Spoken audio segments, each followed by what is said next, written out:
Hey y'all. So today it's Oldhim versus Katsu. So Oldhim is another one of the decks that I'm looking at for the upcoming Pro Tour and Pro Quest Season 2. Mostly because I expect Chain to be pretty strong, as I've said before, coming up Pro Tour. And so if Chain's strong, Oldhim's definitely one of the decks I want to have in my back pocket as well. So I won the die roll here and decided to go first against Katsu. So my plan for this matchup is to just survive till the second cycle, pretty much.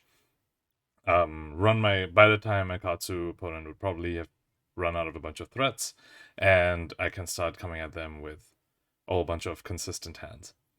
So I'm gonna go first to set up that arsenal, have the Crown of Seeds. Oldhim is quite well positioned against Mask of Momentum because I can just, I have Rampart and Crown to like stop the Kodachi hits efficiently. And so it'll be tough for them to get their Mask of Momentum trigger. So yep, our opening hand was alright. We managed to put a Channel Lake Frigid down, which is okay on the first turn, pitching another channel. So it sort of slows our opponent down slightly, and we'll see that other channel later again, and then we draw into our third and final channel. So we know we're only going to see Channel Lake Frigid again on the second cycle of the deck. And our opponent is coming in with a Surging Strike. So I can efficiently block out this Surging Strike with Crown plus Shield plus a 3-block.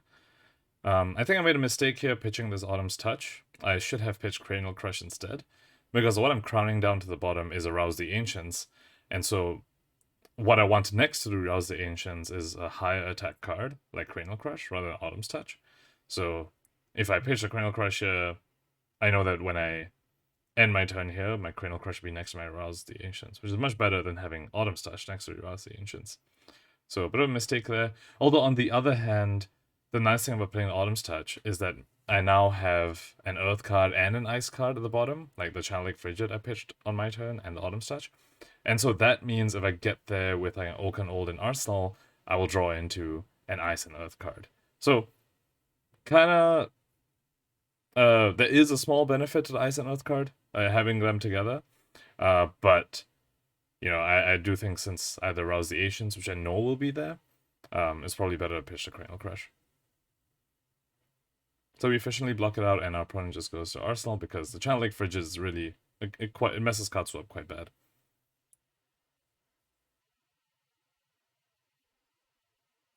Okay, on our turn, we just pitch a Channel Lake Frigid to do Icy Hammer, threatening a Frostbite, which, against an aggro deck, even one Frostbite can sometimes, mess things up.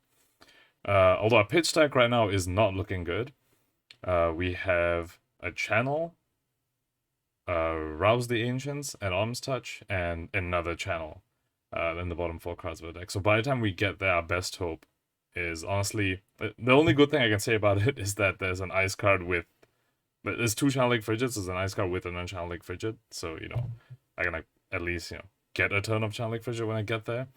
But other than that, our pitch deck is not looking amazing right now. Especially since we also drew into a Pummel and Arouse the Ancients. So, this is going to join that pitch deck soon, and it's not looking amazing right now. So my opponent just takes the full, and Arsenal to Rouse the Ancients rather than the Pummel, because, I'm going to probably crown away what's in my arsenal, and there's nothing down there right now which I'm going to want to put Pummel with. To be fair, there isn't anything I want to put Rouse the Ancients there with either, but there's a chance I draw into something I want to pummel, and since next turn I'm going to have my Tunic up, I could do like a pitch of blue to CNC and also represent a pummel, with the one floating from pitching the blue and the Tunic counter. So that's why I elected to choose to keep the pummel in hand. Either way, like, sending Pummel down to bottom of my deck right now, or Rouse the Ancients both don't feel good, but Pummel potentially feels better being in my hand because of that disruption. Whereas Rouse the Ancients in my hand, if I manage to activate it, is just more damage. Which is, I'm not going to out-damage a Katsu right now, so.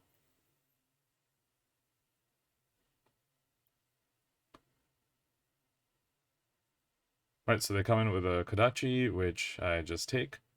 And then now the second hit, you typically want to, try and block the second hit because you block the second hit, and then So that you just turn off the mask of momentum right there. Instead of on the third hit, where if you block it and then they attack reaction on top of it, they get their card draw. Okay, so I go ahead and crown, send the Rouse the Ancients, and this time I do pitch correctly. I'm sending a Macho Grande and I'm crowning down the Rouse the Ancients. So there's already one big attack next to Rouse the Ancients, so that feels good. So I go ahead and block with this Rouse the Ancients because at this point with, I'm not going to be able to play this Rouse the Ancients, and I also don't want to be pitching it with what I already have at the bottom of my deck. So I'm just going to get rid of it by blocking with it. It's blocking 4 exactly with the Crown and the Rampart.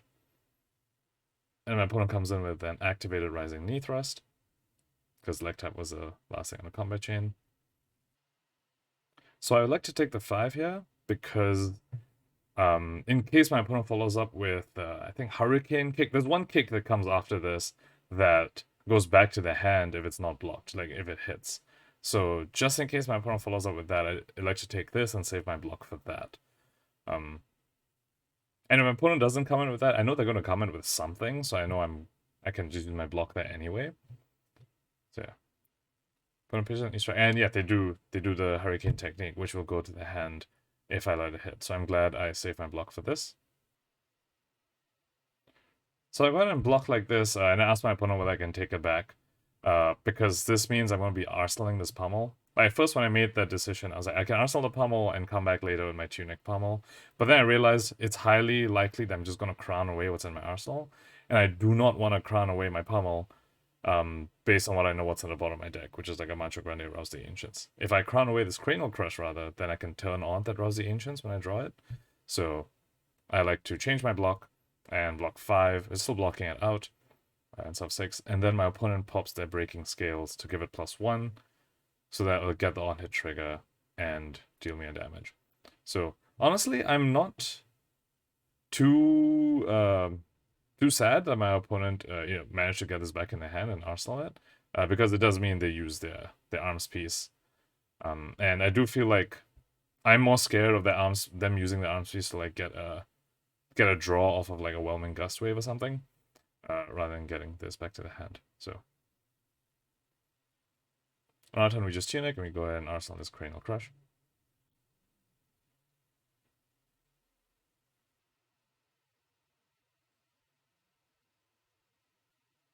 Right, opponent starts with a red 100 wins, coming in for 3.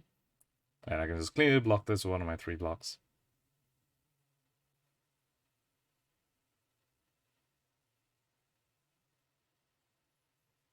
And they follow up with another red 100 wins. Now this is coming in for 4. But luckily we also have a sink below, so I can again just cleanly block this with 1 card.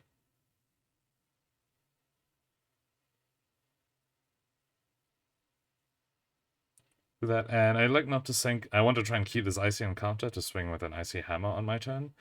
And I don't want to sink away this Autumn's Touch, because in case I draw a red, I won't be able to Crown and Rampart.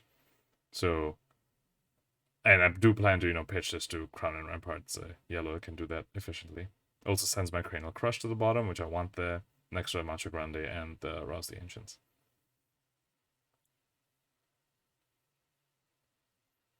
So this first Kadachi I just take, and the second Kadachi, this one, I need to block, because just to turn off the Mask of Momentum.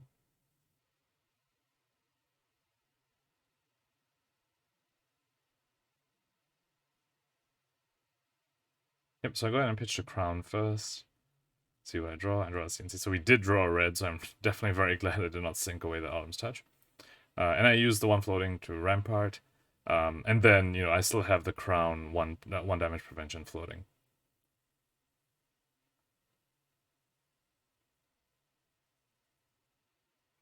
And opponent comes in with the Hurricane technique, which, they sort of, the one that went back in the hand last turn is just coming for 4 of vanilla, since it's not followed up with a Blackout Kick. So I could cleanly block this by just putting, my CNC in front of it. And with the Crown floating, I block all of it.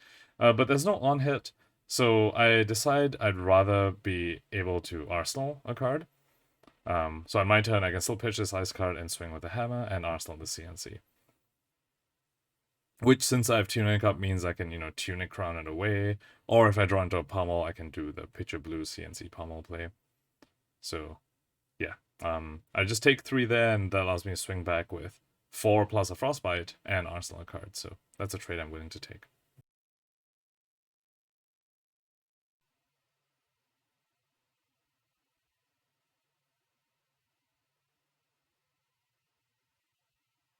So as expected, my opponent just takes the hammer, take the 4 and the Frostbite, and we go in Arsenal to CNC. So the most recent cards we've pitched right now was a yellow Autumn's Touch, followed by the blue Icy Encounter. We pushed a yellow Autumn's Touch to crown away the Cranial Crush that was next to Macho Grande.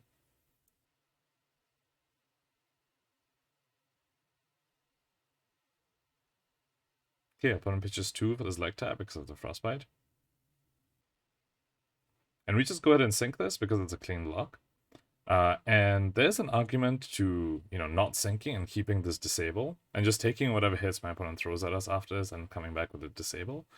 But I decide that this is not a hand I want to take damage for, to do. Like, I don't want to take damage to just do a disable. If I'm going to take damage, I want to do something more disruptive, like, say, a CNC Pummel or a Spinal Crush, which will really kind of just stop my opponent in the tracks. Just a single disable, nothing behind it. To me, it didn't feel like quite enough.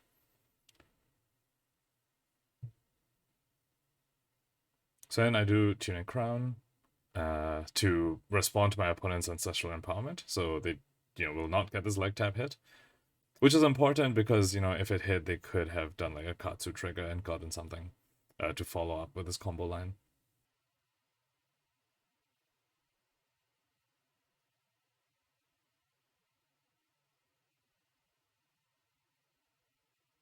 Yeah, opponent comes in for Kodachi for 1.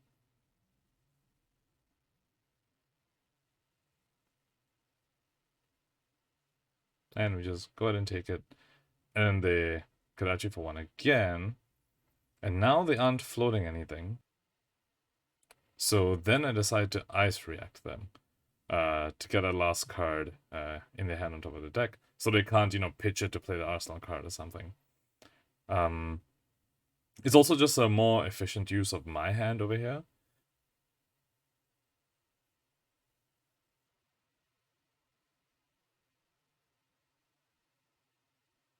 Cool, and then my opponent just passes their turn, which gives me information that the Arsenal card is not a 0-cost thing. Which is just, useful information to have. To be honest, I probably should have just, blocked one of the Kodachis with, like, one of these disables, because I'm not using my hand completely efficiently right now, because I'm gonna just pitch an Ice card to Winter's Whale. Oh, no, actually, I remember why I didn't block the Kodachi. In case the Arsenal card was a 0-cost attack, then I would want to, block that with these disables, or like 1 or 2 of these disables. So, yeah, took the Kodachi damage. Yeah. And since it wasn't a 0-cost attack, we ended up slightly inefficient. But, I was hedging just in case. And we Ice Hammer, opponent just takes it. Now we've evened up the life totals. I go ahead and Arsenal the yellow disable.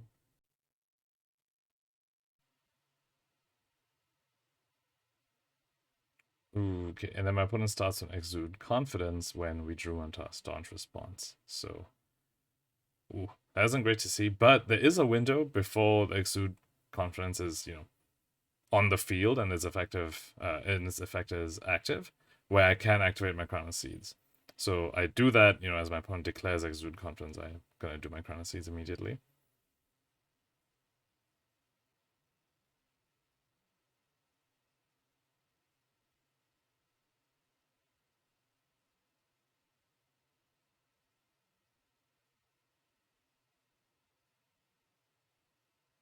Okay, so a few too many reds in a hand for us to be comfortable with.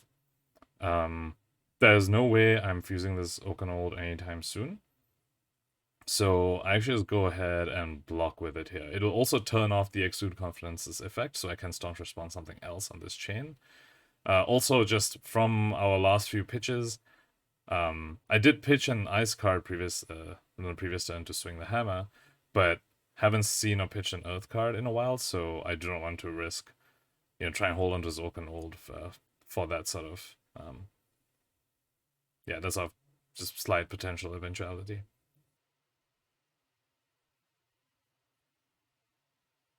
Okay, then my opponent does a Razor Reflex on this Exude Confidence, which does give it go again. But since its attack is still, since my Old matches its attack, I still can do defense reactions. Although I choose not to Staunch Response this, even though I could do it to fully block it, just in case there's something more relevant that comes after this. So Exude coming in for 7.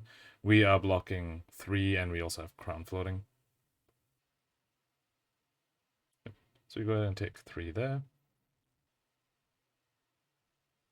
And opponent comes in with the Torrent of Tempo, and this one we just, yeah. Since we can use defense reactions, we might as well just use the Staunch right now while we have the 2 floating.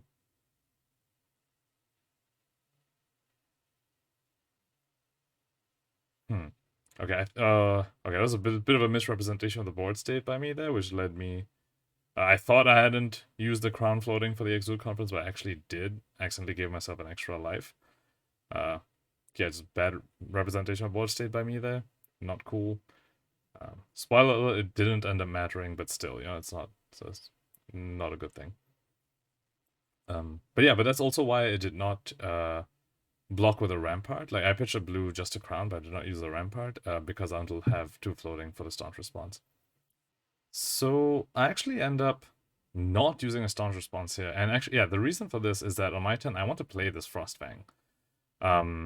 Because since I didn't draw an ice card, like a blue ice card. Oh yeah, I just hit with my 2 floating, I use a shield instead. Okay. This turn was a bit messy for me, I do admit. Sorry about that. Yeah, but the thing is, on my turn, I want to play this Frostfang. Since I didn't draw a blue ice card, there was no way for me to represent some form of disruption to my opponent. And I personally find that quite dangerous, given I'm against a Katsu. So I knew I wanted to play Frostfang on my turn, and then that meant if I use the Staunch Response at a Torrent of Tempo, I wouldn't have an arsenal. And since the Torrent of Tempo was something I could pretty much figure out was kind of the last thing my opponent was going to do that turn, I'd rather save the Staunch Response for like a more relevant on hit at the beginning of the combat chain. So my opponent just takes the Frostfang. I take the 5 damage, and they are about to pitch or discard something. Here they pitch in even bigger than that.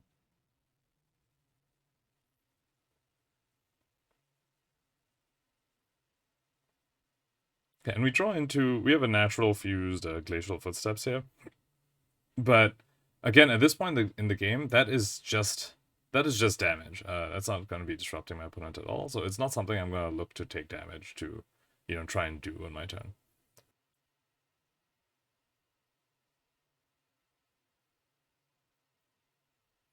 And I go ahead and block 5 like this, saving the Staunch Response for potential attack reactions if there are any. And I'm okay using my Crater Fist because my opponent also used their Hardened Cross Trap. So I was expecting some sort of attack reaction, something to go above me here. So I wanted to save Crown in case of an Ancestral Empowerment. So I put Crater Fist in a card in front of that instead.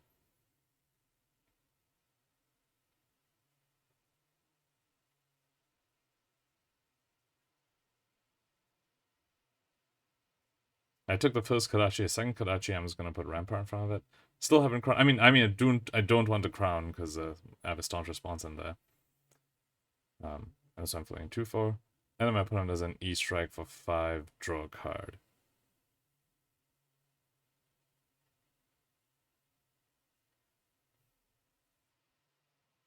So I like to just use my Staunch Response on this right now because this is clearly the last thing. I mean, unless they pop Snapdragons for it, this is going to be the last thing they do. And so on my turn, I'm going to pitch the blue to Icy Hammer, and I'll want an arsenal. Like, I'll just have an extra card. So I want to put that in arsenal for that, and you clear up the arsenal and just use the Staunch Response there. I probably could have decided my blocks better there. Instead of blocking a Glacial Footsteps, I should have blocked with a Cranial Crush. And pitched a Glacial Footsteps. Because on this turn, I'm pitching an Ice card to swing the hammer. And so there's this very natural combination, and Glacial Footsteps in the second cycle of the deck is something that I will want to play because of the Dominate effect. That's how you close out the game. So yeah, could have blocked that better there.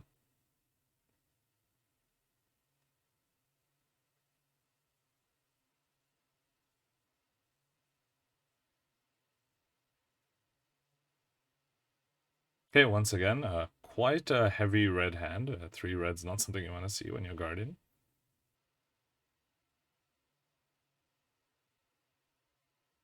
Okay, opponent pitches a full blue, 2 Surging Strike. Surging Strike definitely, the start of a potentially very dangerous Katsu line. So when I see this, I already know I'm, definitely want to be on the defensive on this turn. And so I have no choice but to pitch my only blue right now, because there's a good chance I want to use this taunt response later on this chain at some point. So, and I definitely do want to crown and rampart. So, yeah, I'm going to need to pitch my only blue and hope I just draw into another blue. Also, this is the third red surging strike we've seen our opponent play. So, and that's why I meant by what I said earlier in the game about running the Katsu opponent out of threats. So that by the time you get to second cycle, you're the one just coming in with some really strong stuff, whereas they are mostly out of their good cards.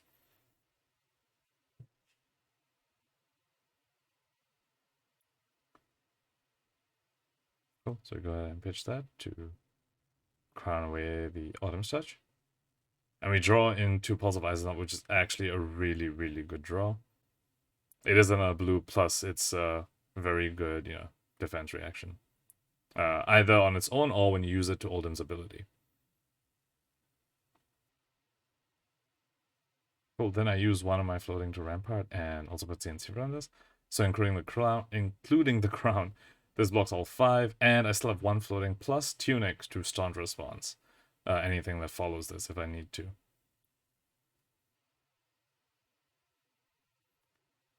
And then my opponent follows up with Exude Confidence, which is definitely not something you want to see when you're holding onto 2 defense reactions.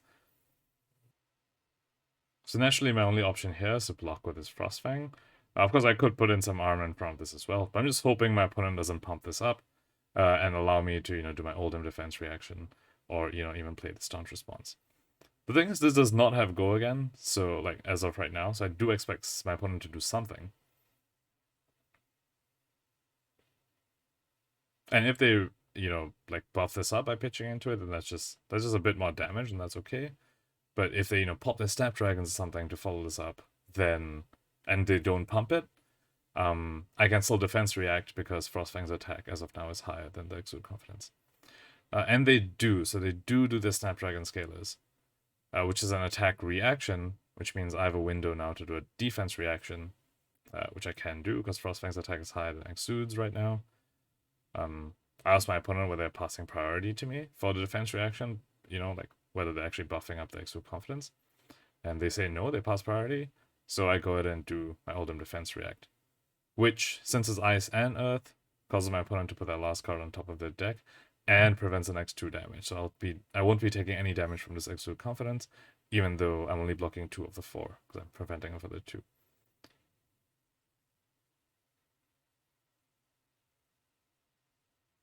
So his damage goes through and my opponent just arsenals. So very pleased how the turn turned out.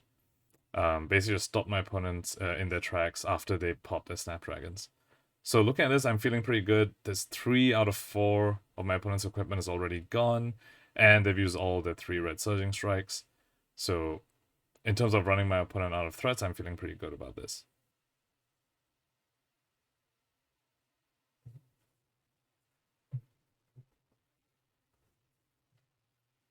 So obviously on our turn, since we pitched, the Ice Earth card to do a defense reaction, we can't swing the hammer. But Arsling a Staunch Response is something I'm very happy to do anyway.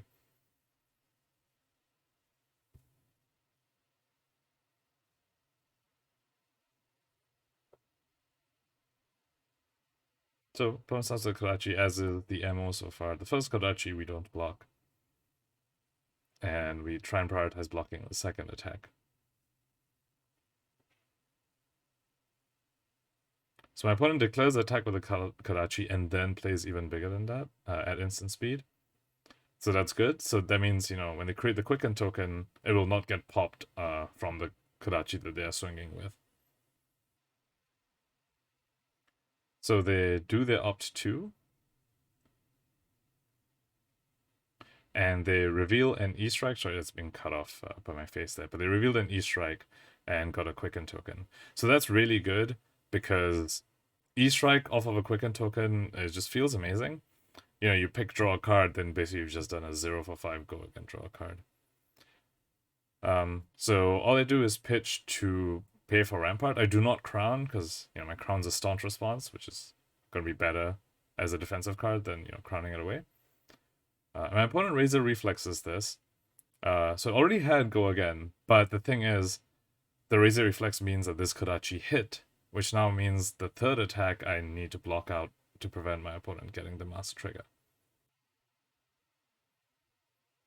And yep, my opponent does an E-Strike, and they pick +2. So this is 7 go again, and because of Mask, this is 7 go again on hit, draw a card. So I'm very, very pleased that it has Staunch Response for this occasion, because otherwise blocking this would have been kind of awkward.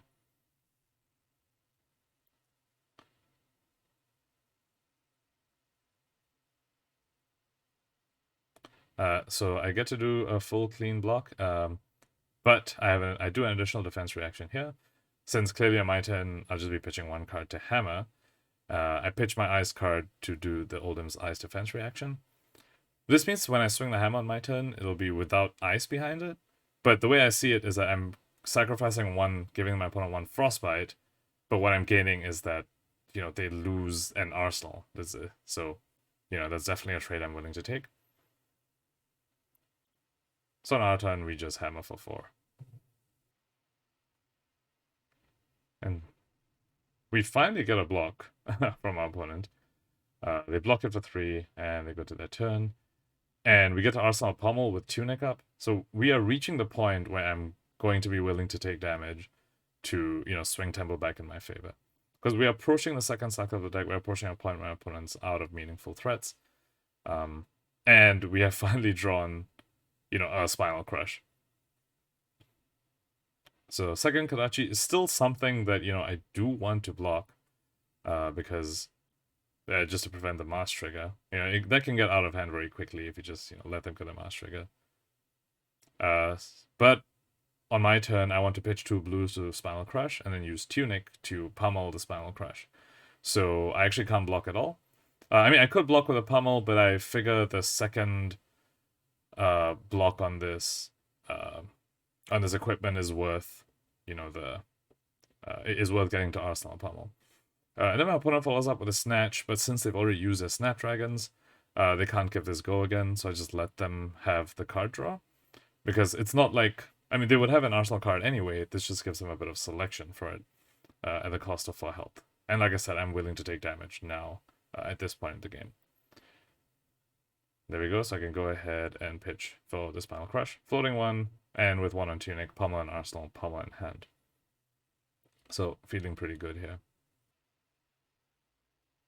And my opponent blocks 7 total, including the mask, because they've recognized that at this point it's going to be hard for them to keep enough cards in hand to threaten, you know, 3 attacks in a row. So their mask will just use it. And I use the Tunic and 1 floating to pummel. So now I'm going 6 damage over my opponent's block. So the crush effect on Spinal Crush will happen, and, you know, pummel will cause him to discard a card.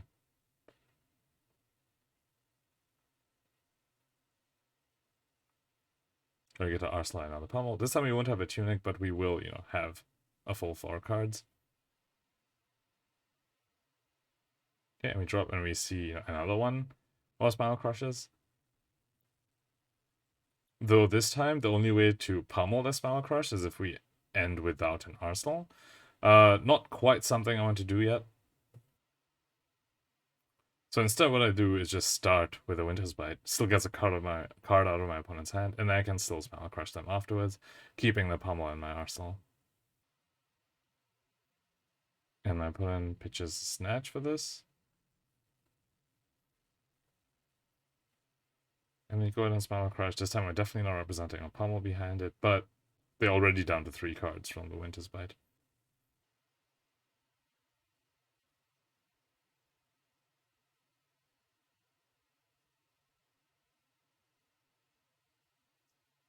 Right, my opponent blocks 6, stopping the crush effect.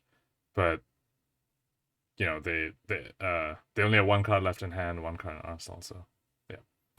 Wasn't too scary, and they actually just passed in their turn anyway.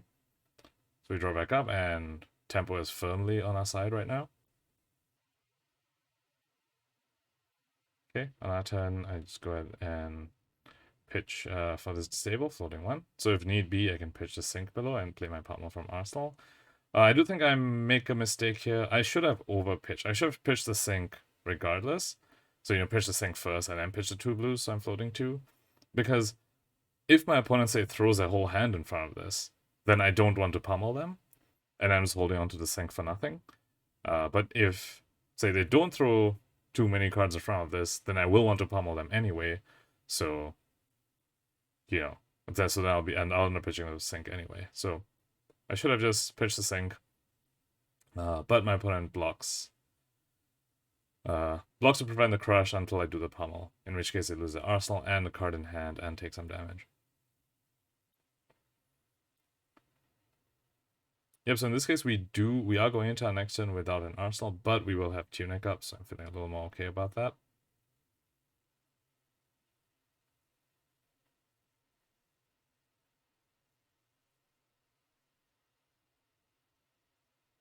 Don't take 6, and they just arsenal because, you know, just one card left in hand. It's not much they can do. On our turn we Tunic, and yeah, unfortunately we can't do too many amazing things. 2 reds and 2 blues.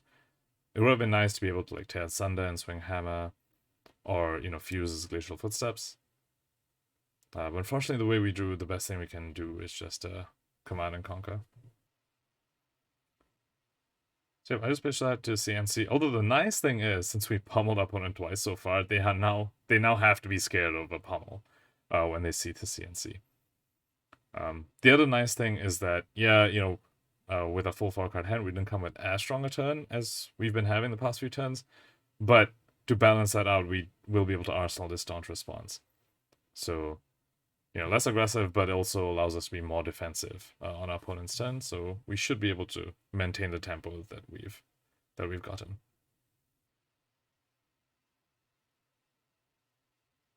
Okay, opponent blocks 6. Cool.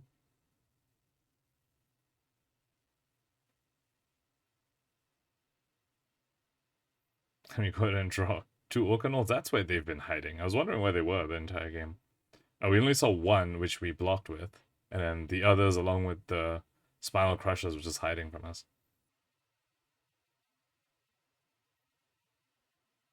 So I just go ahead and staunch response this. You know, just like I didn't expect anything further from my opponent since I saw them pitch a red.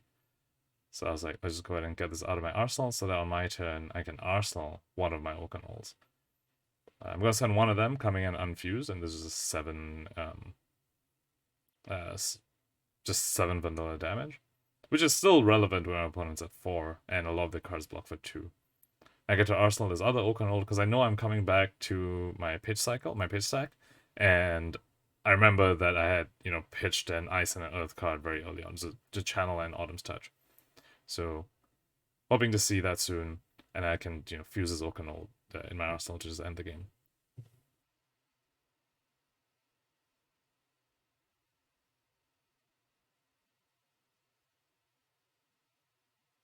Yeah, so my burn blocks 5, takes 2, now down to 2, and now any sort of dominant effect will just end the game.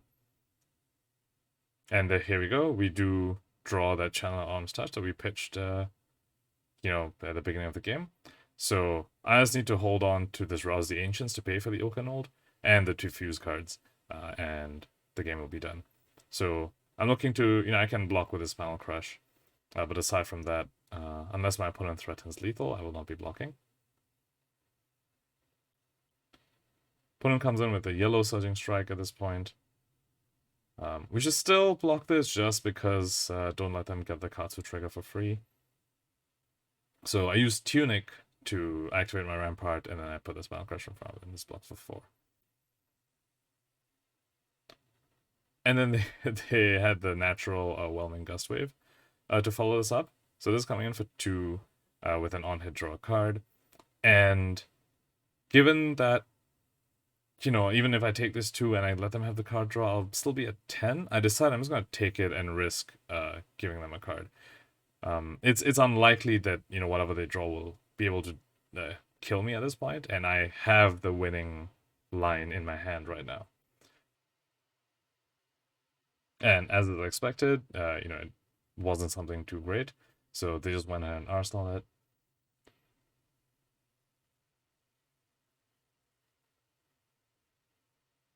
And on our turn, we just do the fused Oak and Old for the game.